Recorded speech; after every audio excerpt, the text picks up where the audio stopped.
Secretary Ministry of Urban Development, and our Chairman for his constant encouragement, Shri D.S. Mishra, Additional Secretary Urban Development, Mr. Sakamoto from JICA, and मेरे प्यारे देशवासियों, नमस्कार। इस वर्ष की गर्मी शायद ही हम भूल पाएंगे, लेकिन वर्षा की प्रतीक्षा हो रही है। आज जब मैं आपसे बात कर रहा हूँ तब रमज़ान का पवित्र महीना प्रारंभ हो चुका है। रमज़ान के पवित्र महीने के आगमन पर मैं भारत और विश्व भर के लोगों को, विशेष करके मुस्लिम समुदाय को, इस पवित्र महीने की हार्दिक शुभकामनाएं देता हूँ। रमज़ान में प्रेयर, स्पिरिचुअलिटी और चैरिटी को काफ़ी महत्व दिया जाता है।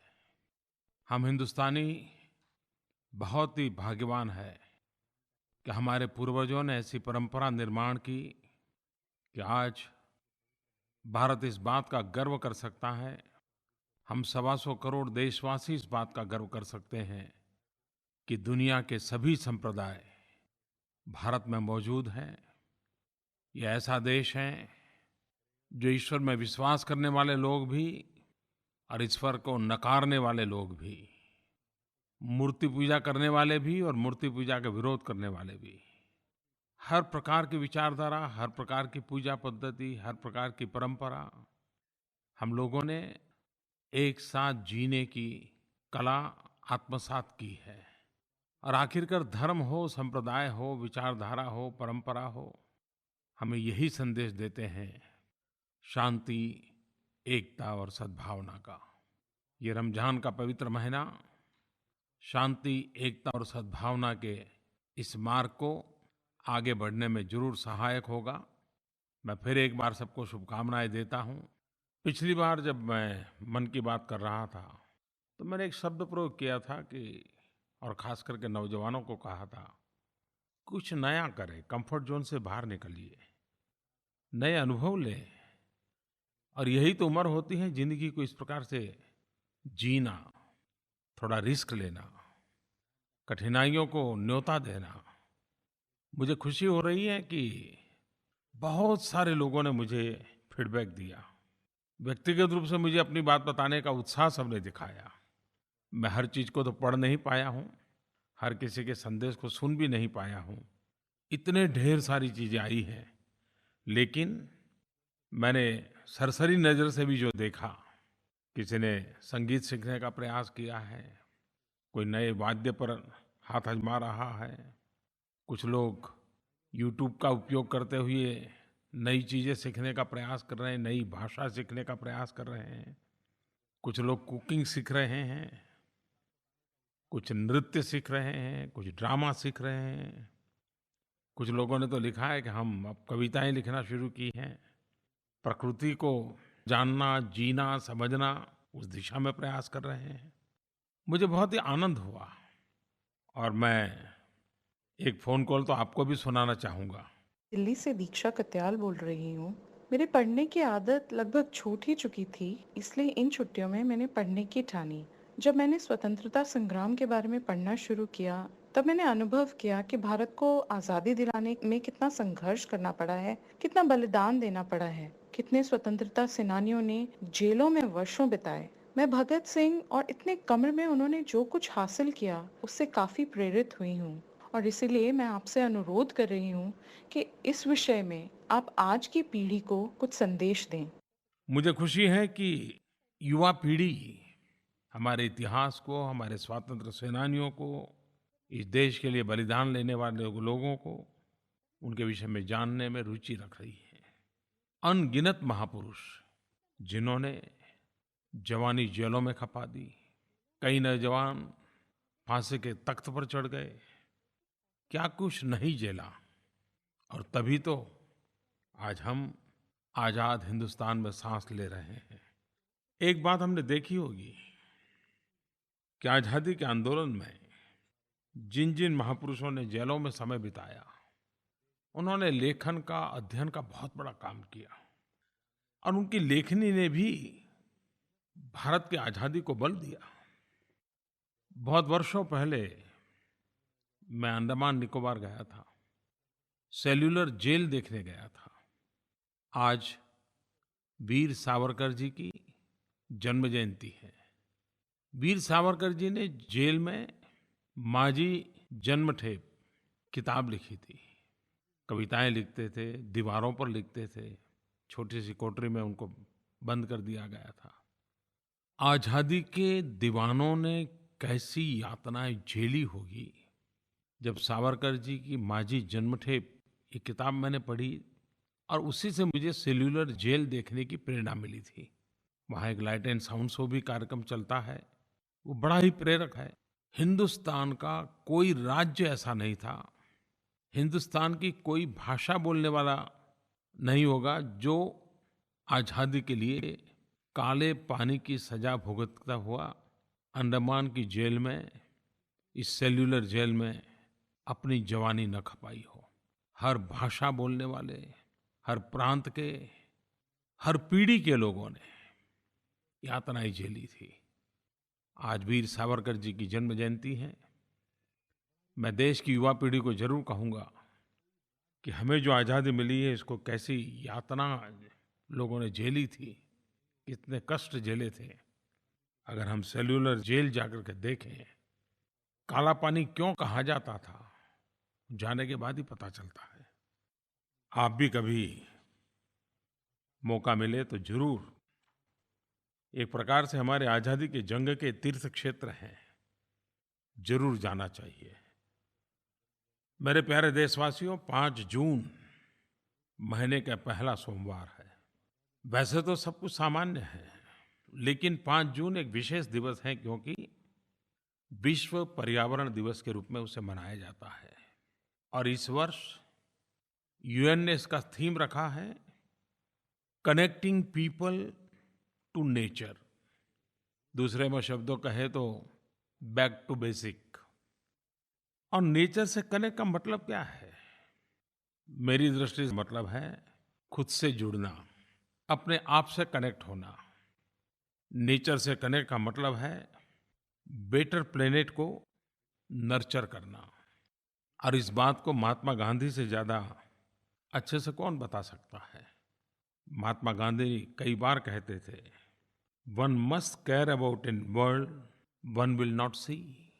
अर्थात हम जो दुनिया नहीं देखेंगे, हमारा कर्तव्य है कि हम उसकी भी चिंता करें, हम उसकी भी केयर करें।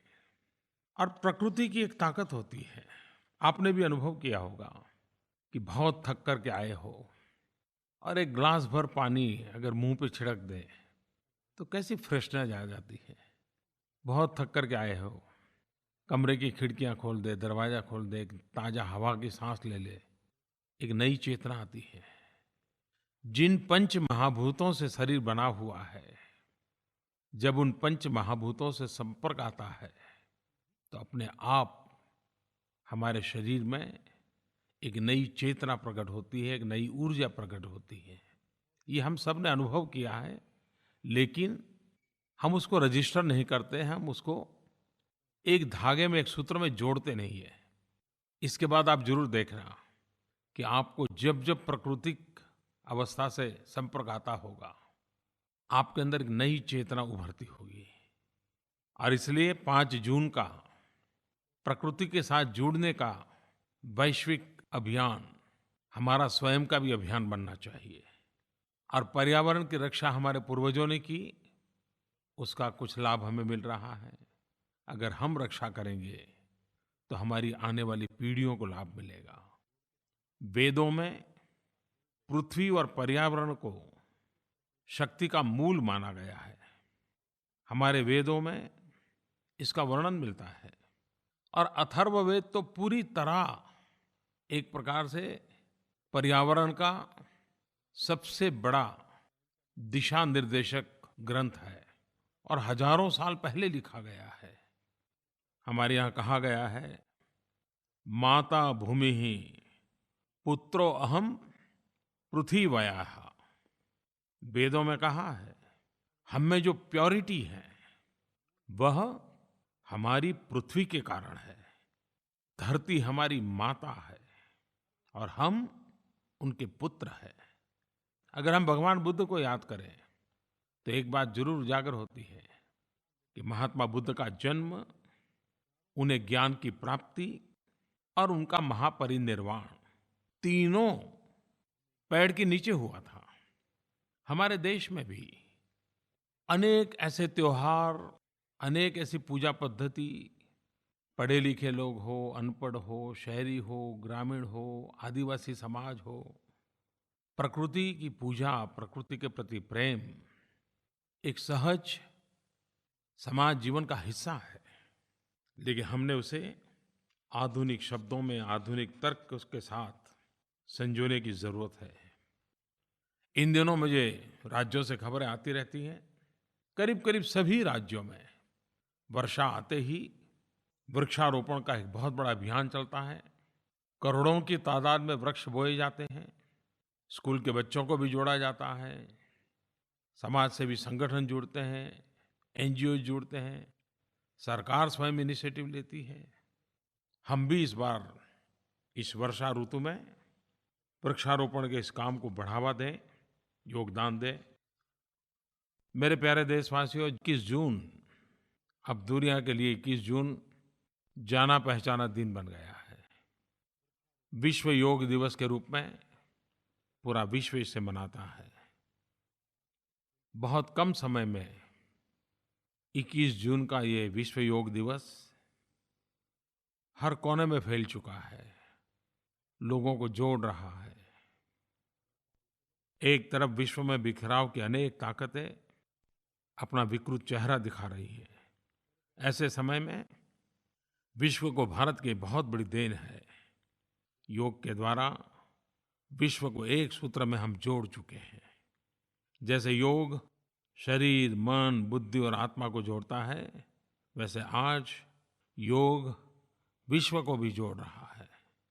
आज जीवन शैली के कारण, आपाधापी के कारण, बढ़ती हुई जिम्मेवारियों के कारण तनाव से मुक्त जीवन जीना मुश्किल होता जा रहा है।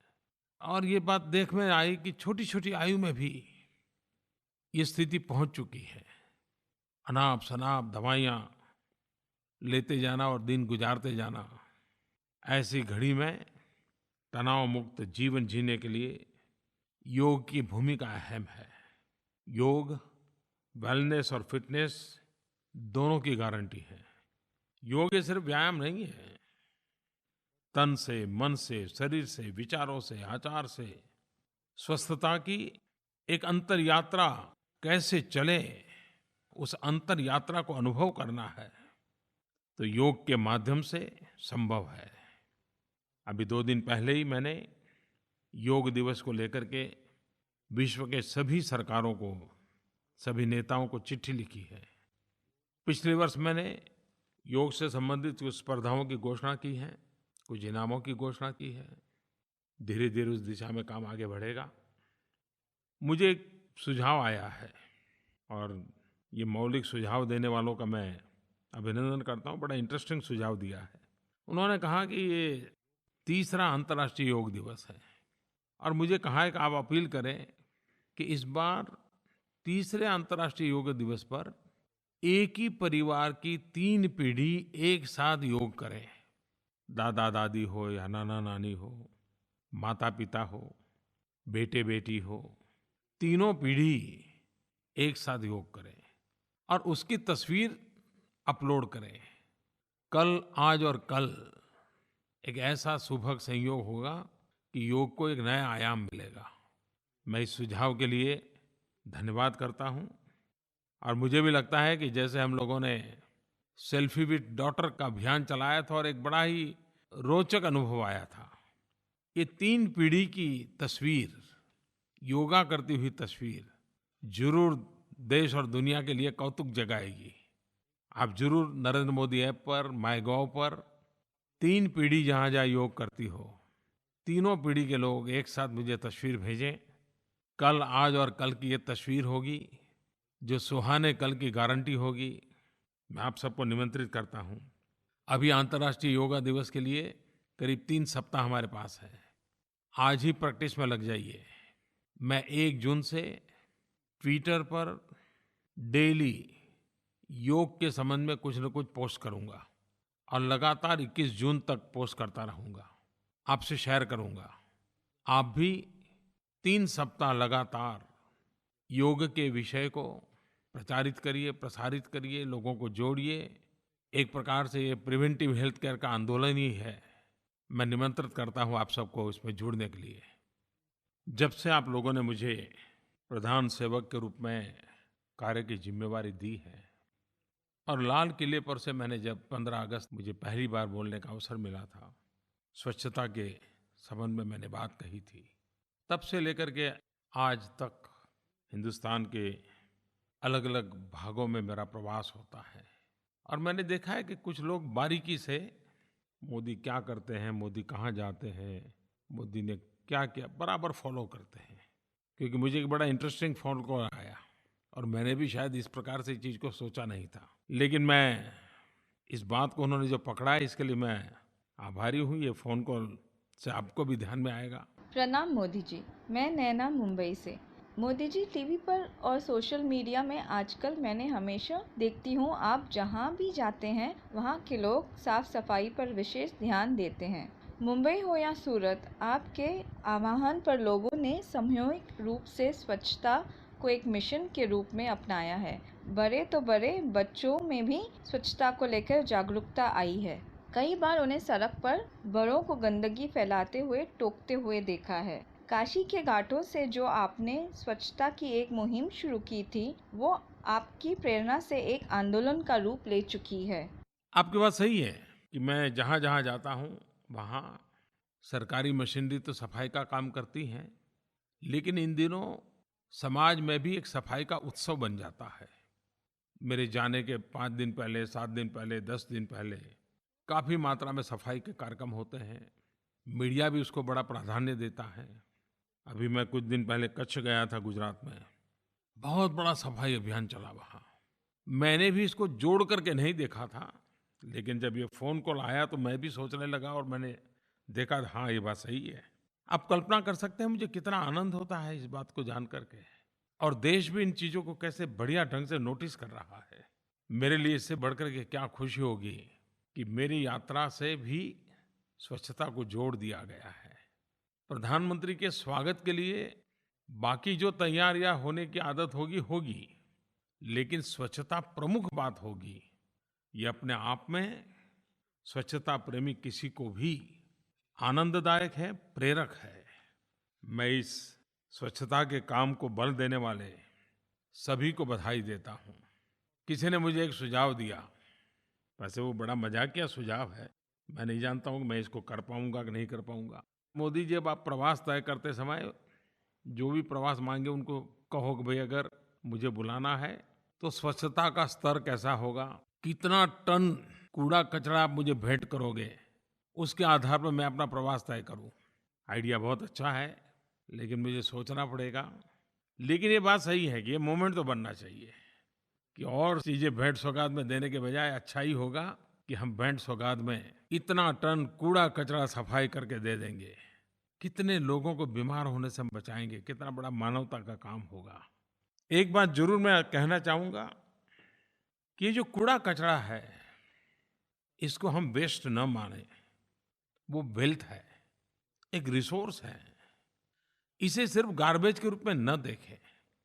एक बार इस कूड़े कचरे को भी हम वेल्थ मानना शुरू करेंगे तो वेस्ट मैनेजमेंट के कई नए-नए तरीके हमारे सामने आएंगे। स्टार्टअप में जुड़े हुए नौजवान भी नई-नई योजनाएं लेकर के आएंगे, नए-नए इक्विपमेंट लेकर के आएंगे। भारत सरकार ने राज्य सरकारों की मदद के साथ, शहरों के जनप्रतिनिधियों की मदद के द्वारा वेस्ट मैनेजमेंट का एक बड़ा महत्वपूर्ण अभियान छेड़ना तय किया है। 5 जून विश्व पर्यावरण दिवस पर देश के करीब 4000 नगरों में सॉलिड वेस्ट, लिक्विड वेस्ट, इसको कलेक्ट करने के लिए उस प्रकार के साधन उपलब्ध होने वाले हैं। 2 प्रकार के कूड़ेदान उपलब्ध होंगे, एक ग्रीन कलर का, दूसरा ब्लू कलर का। 2 प्रकार के वेस्ट निकलते हैं, एक लिक्विड वेस्ट होता है, और एक ड्राई वेस्ट होता है। अगर हम डिसिप्लिन फॉलो करें, इन 4000 नगरों में ये जो कूड़ेदान रखे जाने वाले हैं, सूखा कचरा नीले कूड़ेदान में डालें और गीला कचरा हरे कूड़ेदान में डालें। जैसे किचन का जो वेस्ट निकलता है, साग सब्जियों के छिलके हो, बचा हुआ भोजन हो, अंडे के छिलके हो, पेड़ पौधों के पत्ते आदि हो, ये सारे गीले वेस्ट है और उसको हरे कूड़ेदान में डालें। ये सारी चीज़ें ऐसे हैं जो खेत में काम आती हैं। अगर खेत का रंग हरा इतना याद रखोगे तो हरे कूड़ेदान में क्या डालना है वो याद रह जाएगा। और दूसरा कूड़ा कचरा ये है, जैसे रद्दी कागज है, गत्ता है, लोहा है, कांच है, कपड़ा है, प्लास्टिक है, पॉलीथीन है, टूटे हुए डिब्बे हैं, रबड़ है, धातुएं हैं, कई चीज़ें होगी। ये सारी चीज़ें एक प्रकार से सूखा कचरा है जिसको मशीन में डाल करके रिसाइकल करना पड़ता है। वैसे कभी वो उपयोग नहीं आ सकता। उसको नीले कूड़ेदान में डालना है। मुझे विश्वास है कि हम एक कल्चर डेवलप करेंगे स्वच्छता की ओर। हर बार नए कदम हमें उठाते ही जाना है, तब जाकर के हम गांधी जी जिन सपनों को देखते थे वो स्वच्छता वाला सपना हम पूरा कर पाएंगे। आज मुझे गर्व के साथ एक बात का जिक्र करना है। एक इंसान भी अगर मन में ठान ले तो कितना बड़ा जन आंदोलन खड़ा कर सकता है। स्वच्छता का काम ऐसा ही है। पिछले दिनों आपके कान पे खबर आई होगी, मुंबई में गंदा माने जाने वाला वर्सोवा बीच आज एक साफ सुथरा सुंदर वर्सोवा बीच बन गया। ये अचानक नहीं हुआ है। करीब 80-90 सप्ताह तक नागरिकों ने लगातार मेहनत करके ये वर्सोवा बीच का कायापलट कर दिया। हजारों टन कूड़ा कचरा निकाला गया और तब जाकर के आज वर्सोवा बीच साफ और सुंदर बन गया। और इसकी सारी जिम्मेवारी वर्सोवा रेसिडेंस वॉलंटियर VRV उन्होंने संभाली थी। एक सज्जन श्रीमान अफरोज शाह अक्टूबर 2015 से वे जी जान से इसमें जुट गए। धीरे धीरे ये कारवां बढ़ता चला गया, जन आंदोलन में बदल गया। और इस काम के लिए श्रीमान अफरोज शाह को United Nations Environment Programme UNEP उन्होंने बहुत बड़ा अवार्ड दिया, champions of the earth award. ये पाने वाले वो पहले भारतीय बने। मैं श्रीमान अफरोज शाह को बधाई देता हूँ, उनके आंदोलन को बधाई देता हूँ। और जिस प्रकार से एक लोक संग्रह की तरह उन्होंने सारे इलाके के लोगों को जोड़ा और जन आंदोलन में परिवर्तित किया, ये अपने आप में एक प्रेरक उदाहरण है। भाइयों बहनों, आज मैं एक और खुशी भी आपसे बताना चाहता हूँ।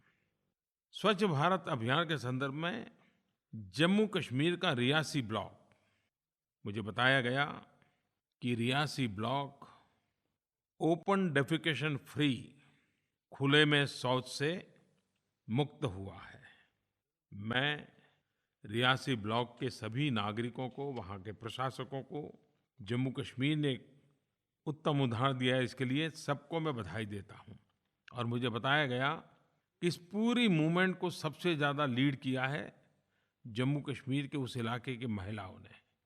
उन्होंने इस जागरूकता फैलाने के लिए खुद ने मशाल यात्राएं निकाली, घर घर गली गली जाकर के लोगों को उन्होंने प्रेरित किया। उन माँ बहनों को भी मैं हृदय से अभिनंदन करता हूँ, वहाँ बैठे हुए प्रशासकों का अभिनंदन करता हूँ कि जिन्होंने जम्मू कश्मीर की धरती पर एक ब्लॉक को ओपन डेफिकेशन फ्री बना करके एक उत्तम शुरुआत की है। मेरे प्यारे देशवासियों, पिछले 15 दिन महीने से लगातार अखबार हो, टीवी चैनल हो, सोशल मीडिया हो, वर्तमान सरकार के 3 वर्ष का लेखा जोखा चल रहा है। 3 साल पूर्व आपने मुझे प्रधान सेवक का दायित्व दिया था। ढेर सारे सर्वे हुए हैं, ढेर सारे ओपिनियन पोल आए हैं। मैं इस सारी प्रक्रिया को बहुत ही हेल्दी साइन के रूप में देखता हूँ। हर कसौटी पर इस 3 साल के कार्यकाल को कसा गया है। समाज के हर तबके के लोगों ने उसका एनालिसिस किया है और लोकतंत्र में एक उत्तम प्रक्रिया है। और मेरा स्पष्ट मानना है कि लोकतंत्र में सरकारों को जवाबदेह होना चाहिए, जनता जनार्दन को अपने काम का हिसाब देना चाहिए। मैं उन सब लोगों का धन्यवाद करता हूँ जिन्होंने समय निकाल करके हमारे काम की गहराई से विवेचना की, कहीं सराहना हुई, कहीं समर्थन आया, कहीं कमियां निकाली गई। मैं इन सब बातों का बहुत महत्व समझता हूँ। मैं उन लोगों को भी धन्यवाद देता हूँ जिन्होंने क्रिटिकल और इम्पोर्टेंट फीडबैक दिए हैं। जो त्रुटियां होती हैं, कमियां होती हैं, वो भी जब उजागर होती हैं तो उससे भी सुधार करने का अवसर मिलता है। बात अच्छी हो, कम अच्छी हो, बुरी हो, जो भी हो, उसमें से ही सीखना है और उसी के सहारे आगे बढ़ना है। कंस्ट्रक्टिव क्रिटिसिज्म लोकतंत्र को बल देता है। एक जागरूक राष्ट्र के लिए, एक चैतन्यपूर्ण राष्ट्र के लिए ये मंथन बहुत ही आवश्यक होता है। मेरे प्यारे देशवासियों, मैं भी आपकी तरह एक सामान्य नागरिक हूँ और एक सामान्य नागरिक के नाते अच्छी बुरी हर चीज़ का प्रभाव मुझ पर भी वैसा ही होता है जैसा किसी भी सामान्य नागरिक के मन पर होता है। मन की बात कोई उसको एक तरफा संवाद के रूप में देखता है, कुछ लोग उसको राजनीतिक दृष्टि से टीका टिप्पणी भी करते हैं। लेकिन इतने लंबे तजुर्बे के बाद मैं अनुभव करता हूँ, मैंने जब मन की बात शुरू की तो मैंने भी सोचा नहीं था। मन की बात इस कार्यक्रम ने मुझे हिंदुस्तान के हर परिवार का एक सदस्य बना दिया है। ऐसा लगता है जैसे मैं परिवार के बीच में ही घर में बैठ करके घर की बातें करता हूँ। और ऐसे सैकड़ों परिवार हैं जिन्होंने मुझे ये बातें लिख करके भी भेजी है। और जैसा मैंने कहा कि एक सामान्य मानवी के रूप में मेरे मन पर जो प्रभाव होता है, अभी 2 दिन पूर्व राष्ट्रपति भवन में आदरणीय राष्ट्रपति जी, आदरणीय उपराष्ट्रपति जी, आदरणीय स्पीकर महोदया, सबने मन की बात की एक एनालिटिकल बुक का समारोह किया। एक व्यक्ति के नाते, सामान्य नागरिक के नाते ये घटना मुझे बहुत ही उत्साह बढ़ाने वाली है। मैं राष्ट्रपति जी, उपराष्ट्रपति जी का, स्पीकर महोदय का आभारी हूँ कि उन्होंने समय निकाल करके इतने वरिष्ठ पद पर बैठे हुए लोगों ने मन की बात को ये अहमियत दी। एक प्रकार से अपने आप में मन की बात को एक नया आयाम दे दिया। हमारे कुछ मित्र इस मन की बात की किताब पर जब काम कर रहे थे तो मेरे से भी कभी चर्चा की थी। और कुछ समय पहले जब इसकी बात चर्चा में आई तो मैं हैरान था। अबू धाबी में रहने वाले एक आर्टिस्ट अकबर साहब के नाम से जाने जाते हैं। अकबर साहब ने सामने से प्रस्ताव रखा कि मन की बात में जो विषयों पर चर्चा हुई है वो अपनी कला के माध्यम से उसके स्केच तैयार कर करके देना चाहते हैं और एक भी रुपया लिए बिना अपना प्यार जताने के लिए अकबर साहब ने मन की बातों को कला का रूप दे दिया। मैं अकबर साहब का आभारी हूँ। मेरे प्यारे देशवासियों, अगली बार जब मिलेंगे तब तक तो देश के हर कोने में बारिश आ चुकी होगी, मौसम बदल गया होगा, परीक्षाओं के परिणाम आ चुके होंगे, नए सिरे से विद्या जीवन का आरंभ होने वाला होगा और बरसात आते ही एक नई खुशनुमा, एक नई महक, नई सुगंध। आइए हम सब इस माहौल में प्रकृति के प्रति प्यार करते हुए आगे बढ़ें। मेरी आप सबको बहुत बहुत शुभकामनाएं हैं। धन्यवाद।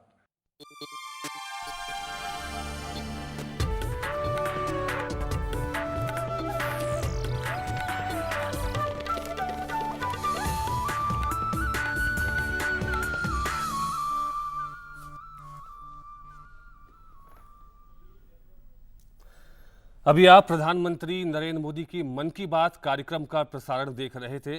प्रधानमंत्री ने आज के मन की बात कार्यक्रम में कई पहलुओं को छुआ, कई बातों का जिक्र किया। प्रधानमंत्री